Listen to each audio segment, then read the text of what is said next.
நங்கூரம் பார்வையாளர்களுக்கு பணிவான வணக்கங்கள். திமுகவும் அதிமுகவும் கூட்டு சேருதா அப்படின்னு ஒரு கேள்வி. இப்போ ஒரு பெரிய ஆதாரமற்ற தகவல் உலாவுது. இது மெயின் ஸ்ட்ரீம் மீடியாவில் சொல்கிற அளவுக்கு பெரிய விஷயம் ஆயிடுச்சு. இப்போ சரி, 2 பேரும் சேர்ந்து கூட்டணி சேர்ந்தா என்ன அப்படின்னு நீங்கள் கேட்குறீங்களா? கேட்குறவங்க இருக்காங்க. 2 பேரும் சேர்ந்து கூட்டணி வச்சா என்னன்னா, 2 பேரும் சேர்ந்து கூட்டணி வச்சா அந்த 2 பேர்த்துக்குமே ஆபத்து தான். மண் குதிரையை நம்பி ஆற்றத்தில் இறங்குறாங்க. இப்போ அதிமுக எப்படியா இருந்தாலும் மண் குதிரை தான். ஏன்னா அதுக்கு செஞ்ச அவங்க அடித்த ஊழல் கொள்ளைக்கெல்லாம் அளவே இல்லை. எல்லாமே ஆதாரம் இருக்குது, எல்லாமே புட்டு வைக்கிறாங்க காணொலிகளில். இப்படி இருக்கிற காலகட்டத்தில் இப்போ திமுக போய் அவங்களோட கூட்டணி வச்சுச்சுன்னா அது எவ்வளோ பெரிய பாதிப்பை உண்டு பண்ணும் அப்படிங்கிறது தலைவருக்கு தெரியுமா தெரியாதான்னு தெரியல. ஒன்று. இரண்டாவது, எதை நம்பி நீங்கள் கூட்டணி வைப்பீங்க? அது ஒரு கேள்வி. எதை நம்பி நம்ம கூட்டணி வைக்கிறது? அது ஒன்று. அப்படி வச்சு தான் அவனுமா அவசியமா அப்படிங்கன்னா இல்லை. என்னுடைய நிலைக்கு நான் விசாரித்த வரைக்கும், இப்போ நான் வெங்காயம் வியாபாரம் பண்ணுறேன். கூடையில் வெங்காயத்தை ஏற்றிக்கிட்டு கூடையில் வியாபாரம் பண்ணுறாங்க டிவிஎஸ் 50. ஏன்னா அது நான் ஏற்கனவே சொல்லியிருக்கேன். அதெல்லாம் அது போகும்போதெல்லாம் நான் போகிற பாதையெல்லாம் ஒரு நாளைக்கு எப்படியா இருந்தாலும் ஒரு 30 பேர் 40 பேர்த்த நேரடியாக சந்திக்கிறேன். நேரடியாக சந்தித்து பேசுகிறேன். அப்போ அவர்களுடைய மனநிலை எப்படி இருக்குது அப்படின்னா, இப்போ இந்த 2 கட்சிகளுக்கு மாற்ற ஒரு கட்சி வந்தால் தான் பரவாயில்ல அப்படிங்கிற மாதிரியான ஒரு மனநிலை இருக்குது.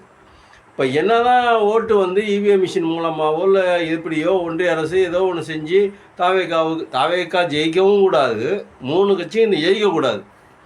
நடுவில் நம்ம ஏதாவது ஒரு கவர்னரை வச்சு நம்ம வேலை பார்க்கணும், இல்லை கவர்னர் ஆட்சி கொண்டு வரணும் அப்படிங்கிற நோக்கத்தோடு கூட பண்ணியிருக்கலாம். இன்னும் ஒரு 6 மாதத்துக்கு சட்டசபையில் தள்ளி வைக்கிறோம், சட்டசபை எலெக்ஷனை தள்ளி வைக்கிறோம், அது வரைக்கும் கவர்னர் ஆட்சி நடக்கும். எது வேணால் செய்யலாம். பிஜேபி நினச்சா எது வேணாலும் செய்யலாம். இப்போ பிரச்சனை என்ன அப்படின்னா, இதெல்லாம் திட்டமிட்டு தோற்கடிக்கப்பட்டிருக்காங்க. இவங்க தான் பிஜேபிக்காரங்களாம் திட்டமிட்டு தோற்கடிக்கப்பட்டிருக்காங்க. தாவேகாவுக்கு ஓட்டு போட்டிருக்காங்க மக்கள், இல்லைன்னு சொல்லலை. ஆனால் இவ்வளவு ஓட்டு வருமா அப்படிங்கிறது தெரியலை. அது ஒரு பக்கத்து. ஏன் அதிமுகவுக்கு மெஜாரிட்டி வரல, திமுகவுக்கு மெஜாரிட்டி வரல அப்படி நம்ம கூட்டி கழிச்சு பார்க்க வேண்டியிருக்குது. இப்போ அதிமுக ஓட்டு வங்கி அப்படியே தான் இருக்குது. திமுகவோட ஓட்டு வங்கி தான் கிட்டத்தட்ட 18% மேலே குறைஞ்சிருக்குது. 3% தான் விஜய் கூட வாங்கியிருக்காரு. அப்போ எதுவுமே இல்லாமல் தொங்கு சட்டசபை அமையணுமா அப்படிங்கிற அப்படி அந்த தொங்கு சட்டசபை வரணும் அப்படிங்கிற நோக்கத்தோட கூட பிஜேபி செஞ்சுருக்கலாம். இது அரசியல் சாணக்கியர்கள் எப்படி சிந்திக்கிறாங்கன்னு தெரியாது. நம்ம சாதாரண நமக்கு ஒரு சிற்றறிவில் இதெல்லாம் நம்ம யோசித்து சொல்கிறோம்.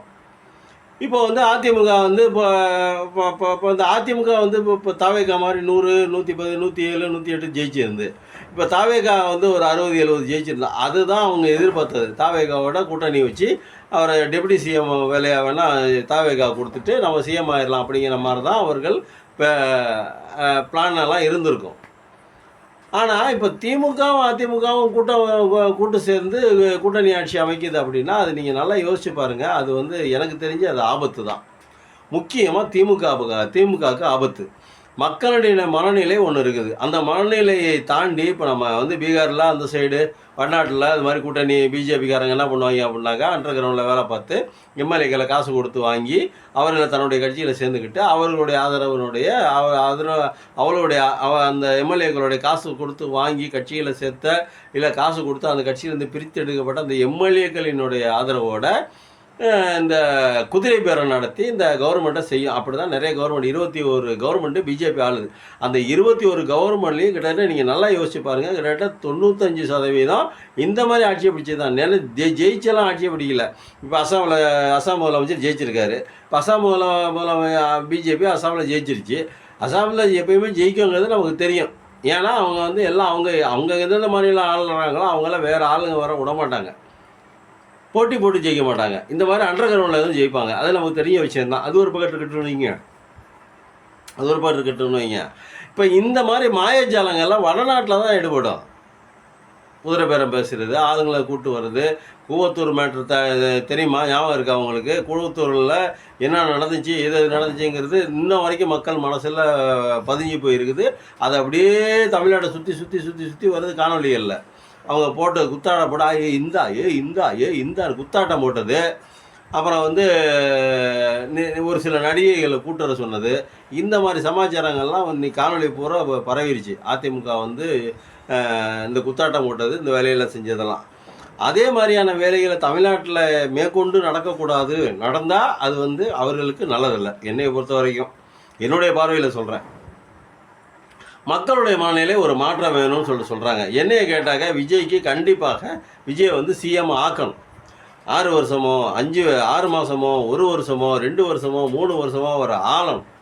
ஆண்டதுக்கப்புறம் தான் அந்த இடம் எவ்வளோ வந்து சிக்கலான ஒரு இடம், அந்த இடத்துல உட்கார்றதுங்கிறது எவ்வளோ சிக்கல், இதெல்லாம் அவர் அள்ளி கொடுத்துருக்காரு. எதெல்லாம் இந்த தேர்தல் அறிக்கைகள்லாம் 2500 பணம், அப்புறம் பார்த்தீங்கன்னாக்கா 200 யூனிட் மின்சாரம் ஃப்ரீ, தமிழ்நாட்டில் ஃபுல்லாக பெண்களுக்கு பஸ்ஸு ஃப்ரீ, 6 சிலிண்ட்ரு, இதெல்லாம் வந்து அபரிமிதமான இது. இப்படி இருக்கையில் இந்த கோரிக்கைகள்லாம் நிறைவேற்ற முடியாமல் தவிக்க போகிறாரு, தட்டுக்கட்டு நிற்க போகிறாரு விஜய். அதெல்லாம் பண்ண முடியாமல் இதுக்கு மேலெல்லாம் நிறைய விஷயங்கள் இருக்குது. இது மட்டுமே இல்லை, இலவசங்களை கொடுக்கறது, அதிகாரிகளை மிரட்டி வேலை வாங்குவது, இது மட்டுமே கவர்மெண்ட் இல்லை. பன்னாட்டு நிறுவனங்களுடைய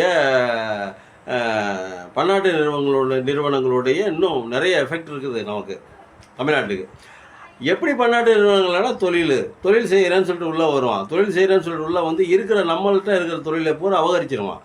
இன்றைக்கி கிட்டத்தட்ட மளிகை கடையிலேருந்து எலக்ட்ரானிக்ஸ் குட்ஸ்லேருந்து எலக்ட்ரிக்கல் குட்ஸ்லேருந்து எல்லாமே பார்த்திங்கன்னா மார்வாடி கையில் தான் இருக்குது தமிழ்நாட்டினுடைய தொழில். ஒன்றும் இல்லைங்க, திருச்சியில் தான் நம்ம இருக்கிறோம். திருச்சியில் போய் பாருங்கள், நீங்கள் உள்ளார போய் பாருங்கள், மார்வாடிகள் எவ்வளோ பேர் கடை வச்சுருக்காங்க. ஹோல்சேல் வியாபாரி முழுசும் அவங்க தான் பண்ணுறாங்க. பாம்பே ஐட்டம், டெல்லி ஐட்டத்துலேருந்து வருது பார்த்தீங்களா, எலக்ட்ரானிக்ஸ் பொருள், அது போனது வந்தது. அப்புறம் வடநாட்டில் தயாரித்து இப்போ நிறைய சோப்பு பவுட்ரு, பெஸ்ட்டு ப்ரெஸ்ஸு எல்லாமே வடநாட்டில் தான் தயாராகுது. அதெல்லாம் பூரா என்ன பண்ணுறாங்க, இங்கே கொண்டு வந்து வியாபாரம் பண்ணுறாங்க. நம்ம ஊரோட பவர் சோப்பு, அரசன் சோப்பு அதெல்லாம் இருக்காடானா இருக்காது. ஒன்றும் இல்லைங்க, நீங்கள் எந்த மார்ட்டு வேணாலும் போய் பாருங்கள், இதெல்லாம் இருக்காது. காரணம் என்ன அப்படின்னா, அந்த தொழில்களின் பேரில் உள்ளே வந்து என்ன பண்ணுவாங்க, ஆசை காட்டி மோசம் காட்டி நாங்கள் இவ்வளோ கமிஷன் தரோன்னு சொல்லிட்டு ஆட்சியாளர்களை வந்து அவர்களுடைய லெவலுக்கு கொண்டு போய் அக்ரிமெண்ட்டை போட்டு கொள்ளையடிக்க ஆரம்பிச்சிருவாங்க. அது மாதிரி பல கொள்ளைகள் நடக்குது. ஒன்றும் இல்லை, குடிதண்ணீரினுடைய மேட்ரு என்னன்னு எல்லாத்துக்குமே தெரியும். பாட்டுக்கு 20 ரூபா கடையில் விற்கிது, ஆனால் கவர்மெண்ட்டில் வர தண்ணி யாருமே குடிக்கிறதில்ல, வெளியே தான் வாங்கி குடிக்கிறாங்க. இந்த மாதிரி நிறைய விஷயங்கள் இருக்குங்க. பன்னாட்டு நிறுவனங்கள் படம் எடுக்கும், அதெல்லாம் வந்து ஐபிஎஸ் அதிகாரிகள் ஐஏஎஸ் அதிகாரிகள் பேப்பர் நீட்டுறாங்களா, அங்கெல்லாம் கையெழுத்து போட்டு போகிறதில்ல ஒரு முதல்வருடைய வேலை. இதுக்கு தான் எக்ஸ்பீரியன்ஸ் வேணுங்கிறது. என்னென்ன வரும்போதே தெரியணும், நம்ம என்ன கோரிக்கையோடு வர்றான், என்ன கேட்குறான், நம்ம சிஎம் கிட்ட வந்து நம்மக்கிட்ட வந்து என்ன கேட்குறான் அப்படின்னு யோசனை பண்ணி அவனை அனுப்பிச்சு பேசிக்கலாங்க, கொஞ்சம் வேலையாக இருக்கான்னு சொல்லிட்டு அனுப்பிச்சி விட்டுட்டு விஜிலன்ஸை வச்சு அவனுடைய பேக்ரவுண்டு, அவன் என்ன பண்ணுறான், ஏது பண்ணுறான், என்னென்னலாம் பண்ணுறான் அப்படின்னு சொல்லி விசாரித்து அதுக்கப்புறம் அவன் வந்து ஒரு நல்ல நோக்கத்தோடு தான் நம்மள்கிட்ட தொழில் பண்ண வரான், ஒரு அக்ரிமெண்ட் போட வரான் அப்படின்னா, அதுக்கப்புறம் அவனை கூப்பிட்டு வச்சு உட்கார வச்சு அக்ரிமெண்ட் போட்டு அந்த தொழிலை ஆரம்பித்து நம்ம மக்களுக்கு வேலை கொடுத்து, நம்ம மக்களுக்கு வருமானத்தை கொடுத்து, வறுமையின் பிடியிலேருந்து வேலை செய்கிற தொழிலாளர்களை காப்பாற்றி நாட்டுக்கும் நல்லன்னு செய்யுது. அந்த மாதிரிலாம் செய்யலாம், அது வேறு விஷயம். ஆனால் எல்லாமே வருது, நமக்கு இவ்வளோ ரூபா 10 ரூபா கமிஷன் கிடைக்கிறான், அப்போ 10 கோடி ரூபா கமிஷன் கிடைக்கிறான், போடுறான் கையெழுத்து அப்படின்னு சொல்லி கமிஷனுக்காக போடுவாங்கன்னு நான் சொல்ல வரல. அதில் இருக்கிற நல்லது கெட்டது ஆராயணும். கமிஷன் வாங்குறது அது உலகம் பூரா இருக்கிறதா வாங்கிங்க, அது கொள்ளையடிங்க, என்னமோ பண்ணுங்க. ஆனால் இந்த கமிஷன் கொள்ளையெல்லாம் தாண்டி யோசித்து இது நம்ம நாட்டுக்கு நல்லதா கெட்டதா அப்படிங்கிறது ஒன்றும் இல்லைங்க. இதெல்லாம் வந்து நிறைய செய்யணும். இதெல்லாம் வந்து செய்ய முடியாது, ஒன்றும் இல்லைங்க. வர கார்த்திகை மாதம் வருது பார்த்தீங்களா, கார்த்திகை தீபத்துக்கு அன்னைக்கு வந்து நம்ம திருப்பரங்குன்றத்தில் தீபம் ஏற்றலாம், அந்த பிரச்சனை வரும். அப்போ அங்கே ஜெயிச்சிருக்கிறது பாஜகவினுடைய முக்கிய நிர்வாகி சிடி நிர்மல்குமார். இது தாவேக நிர்வாகியா? அது இப்போதான்டா, நீ வேறு ஏதாவது வளர. இப்போ தாவேக யாரோட கட்சிங்கிற? பிஜேபியோட கட்சி. உனக்கு தெரியலன்னா பேசாது. பிஜேபியோட தமிழ்நாட்டு லீடரே வந்து விஜய் தான். ஓ ஆமாம், அது தெரியாதுங்க அவனுக்கு. அந்த மாதிரி இருக்கையில் என்ன பண்ணோம்னா இதெல்லாம் வந்து இப்போ ஒன்றிய அரசு வேறு எவ்வளோ தாக்கத்தை ஏற்படுத்த போகுதுன்னு தெரில. பெட்ரோல் எடுக்கிறாங்க, குருடாயில் எடுக்கிறாங்க, நீட்டுலாம் கொண்டாந்து தரோம், இதெல்லாம் தேக்கி நிப்பாட்டியிருக்காங்க. அதிமுகவும் சரி, தேமுகவும் சரி. இந்த மண்ணுக்கும் இந்த மக்களுக்கும் நடக்கக்கூடிய தீங்குகள் அப்படின்னு தெரிஞ்சால் அதை நிப்பாட்டியிருக்காங்க. ஒன்றும் இல்லைங்க, இந்த விவசாயிகள் போட்டாங்க பார்த்தீங்கன்னா 3 சட்டம், அந்த சட்டத்தை எதிர்த்தது தமிழ்நாடு. அந்த சட்டத்தை எதிர்த்து குரல் கொடுத்தது தமிழ்நாடுங்க. ஏன்னா தமிழ்நாட்டுக்கு தெரியும் அது பாதகம், அது வீணாக போயிடும் அப்படின்னு. அது மாதிரி நிறைய விஷயங்கள் இருக்குது. நம்ம என்ன பண்ணணும் அப்படின்னா இப்போ திமுக என்னை பொறுத்தவரைக்கும் நான் வந்து திமுகவோட அபிமானி தான், அதில் நான் ஓப்பனாக சொல்லிடுறேன், நான் மாற்றுக்கிறது இல்லை. ஆனால் எதுக்கு சொல்கிறேன் அப்படின்னா திமுக வந்து தனியாக ஒதுங்கிக்கிறது நல்லது. அதிமுகவோட கூட்டணி வைக்கிறேன், அங்கே கூட்டணி வைக்கிறீங்க, கூட்டணி வைக்கிறேன்னு சொல்லிட்டு வச்சா அது மிகப்பெரிய பாதகங்களை உண்டு பண்ணும். ஒரு 6 மாதமோ 1 வருஷமோ 2 வருஷமோ 3 வருஷமோ விஜயை பதவியில் உட்கார வச்சு அந்த அரசியல்னால் என்னன்னு அவருக்கு தெரிஞ்சு இது நமக்கு வேணாண்டா, நம்ம படமே நடிச்சிருந்துருக்கலாம், இதெல்லாம் தலைவலி, நம்ம என்னென்னமோ நிறைய சொல்லிட்டோம், நமங்க ஆட்சிக்கு வர போகிறோம் அப்படின்னு நினச்சிக்கிட்டு என்ன பண்ணுறாரு, தகவல் நிறைய சொல்லிட்டாரு, அள்ளி கொடுத்துட்டாரு மேனிஃபெஸ்டோவில். 2500 பணம், 6 சிலிண்ட்ரு, மாதம் வருஷத்துக்கு 12,000 படிக்கிறவங்கள பிள்ளைங்களுக்கு பழைய பணம், 200 யூனிட் மின்சாரம். 200 யூனிட் மின்சாரத்துக்கே அவர் குட்டிக்காரன் அடிக்கலாம் பிஜேபி கிட்ட, ஒன்றிய அரசுக்கிட்ட, தெரியுங்களா?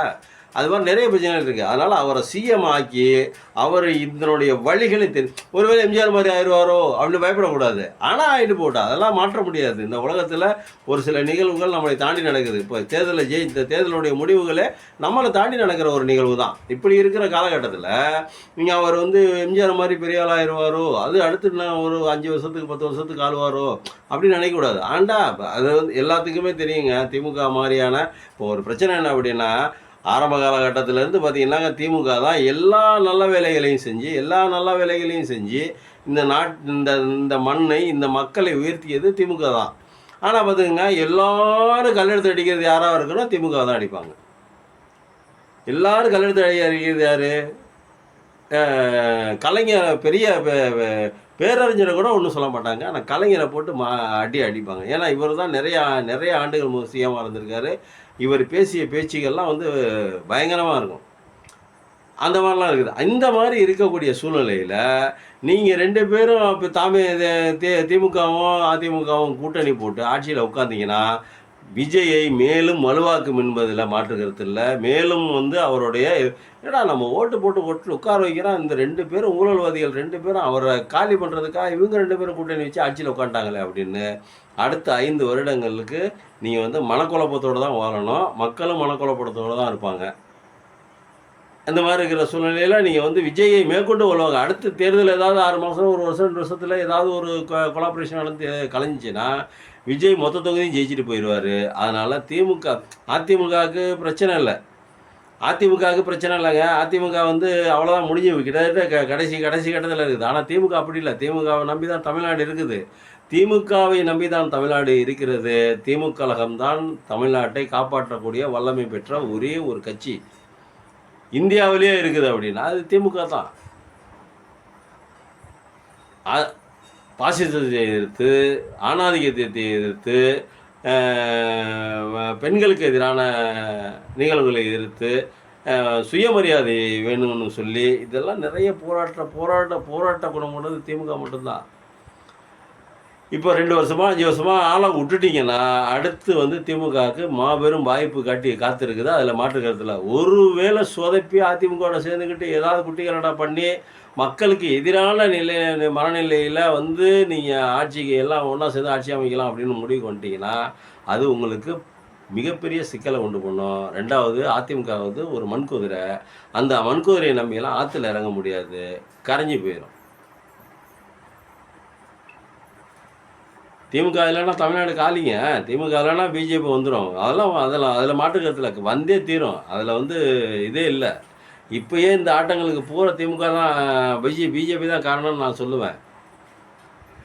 இப்போயே இங்கே நடக்கிற இவ்வளவு கோளாறுகளுக்கு காரணம் பிஜேபி தான் அப்படின்னு நான் சொல்லுவேன். நான் அந்த மாதிரி கையில் நீங்கள் வந்து இப்போ தலைவர் வந்து அந்த மாதிரியெல்லாம் ஒரு முடிவை எடுக்க மாட்டார் M.K. ஸ்டாலின் அவர்கள். இருந்தாலும் ஒரு பயம், அவர் ஆளை விட்டுட்டிங்கன்னா அவர் தெரிச்சு அவரே ஓடி போயிடுவார். அவ்வளோ பிரச்சனைகள் இருக்கும். அவ்வளோ பிரச்சனைகள் இருக்கக்கூடிய இடம் அது. அவரே இந்த அரசியல் வேணாம்னு சொல்லிட்டு போகிறதுக்கான வாய்ப்புகள் அதிகம். திரும்ப சினி ஃபீல்டுக்கு போகிறதுக்கான வாய்ப்புகள் அதிகம். ஆனால் நீங்கள் ஏதாவது உள்ளடி வேலை பார்த்து சிஎம் ஆகணும்னு சொல்லிட்டு நீங்கள் ஆதரவு அவங்களுக்கு கொடுத்தாலும் சரி, அவங்க ஆதரவு நமக்கு கொடுத்தாலும் சரி, அது வந்து வெளியில் வரும்போது அது வந்து உடைந்து போன பிம்பமாக மாறிடும். தயவு செஞ்சு ரொம்ப கவனமாக இருக்க வேண்டிய காலகட்டம் அது. தோல்வியில் இருக்கும்போது தான் மனம் கலங்காமல் இருக்க வேண்டும். அதனால் விடைபெறுகிறேன். நன்றி.